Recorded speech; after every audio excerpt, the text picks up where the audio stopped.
I think we need to tell Tracy Wilson Upchurch and his son, whoa, we don't want to buy potentially contaminated land for St. Johns County with our LAMP money. Resident Ed Slavin spoke at a recent St. Johns County Board of Commissioners meeting. Amy Cherry reports. A proposed purchase by the Land Acquisition Management Project, or LAMP, on Atlantic Avenue was slated to be greenlighted by the board without discussion through the consent agenda. But Commissioner Krista Joseph, who previously voted against the purchase, put the brakes on it and moved it to the regular agenda. She initially argued the land was not contiguous with other conservation land. She now raised concerns about how the county was acquiring the land. When I saw the management plan, I was wondering why we wouldn't see the management program plan before we voted on it. Is that common? Ryan Malk, environmental supervisor, responded. You're correct. It's supposed to be conceptual plan first and then acquisition. Joseph also brought to light who owns the land. I'm a little concerned that it's the mayor of St. Augustine's son, so I'm a little concerned about that. Commissioner Henry Dean says he was previously unaware his friend owned the property. I have been a good friend of Tracy Upchurch for at least 25 years.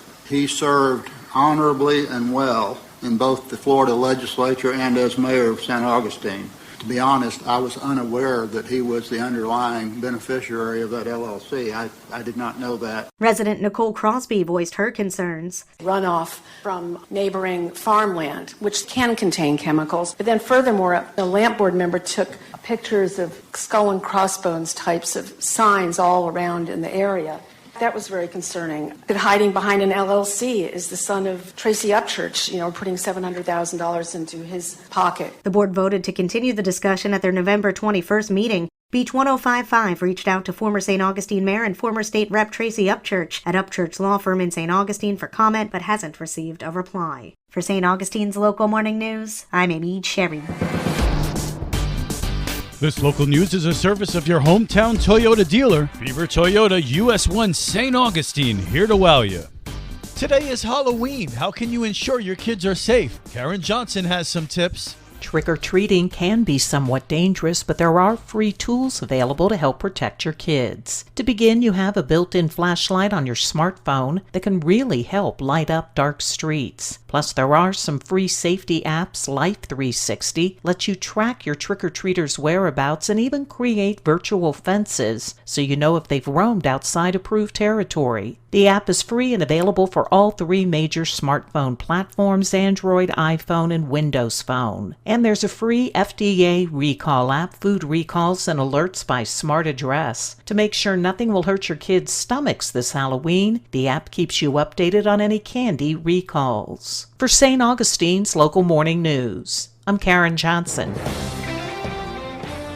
It's a great market for locals to come out and support small businesses. That's Jenna Alexander. She tells Liz Ryan which market she's referring to. It's the third annual Moonlight Market on San Marco Ave. Jenna Alexander is a fine artist and photographer and one of the organizers of the event. She sets the scene. Moonlight Market is really beautiful. So it's in between Sunday and Jenna Alexander Studio and shared parking lot. We have an open air market, so there's no tents. Vendors come in, set up their displays under the twinkle lights, under the open sky.